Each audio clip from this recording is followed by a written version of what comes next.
Hello everyone. So this is a second video in our Applet series discussion. The topic is Applet Architecture. So I'm going to discuss about this from the end exam point of view.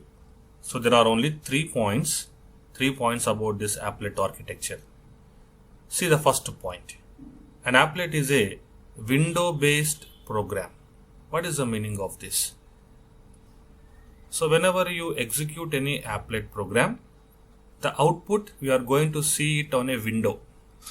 We are going to see the output on a window. That window is called as a applet window.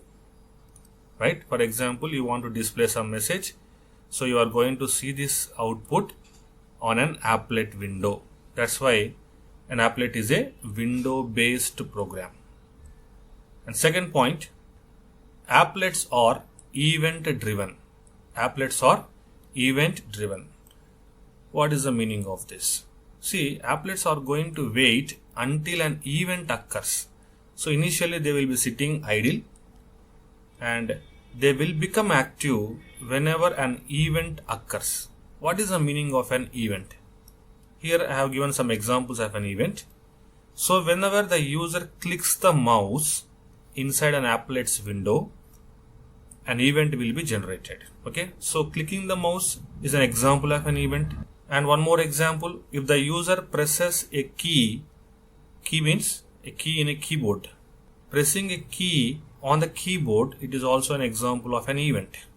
And few more examples are, whenever you click on any push button, like whenever you have a button like submit, when you click on this, an event will be generated.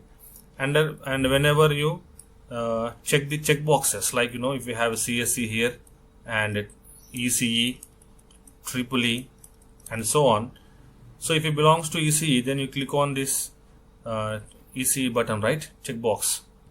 So in this case also, an event will be generated.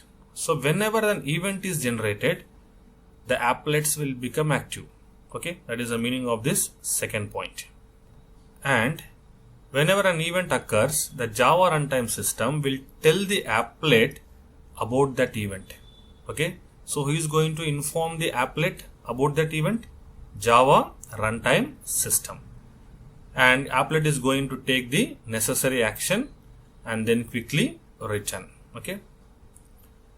And third point, the user initiates interaction with an applet. That means whenever you have an applet here, applet program, and a user will be there.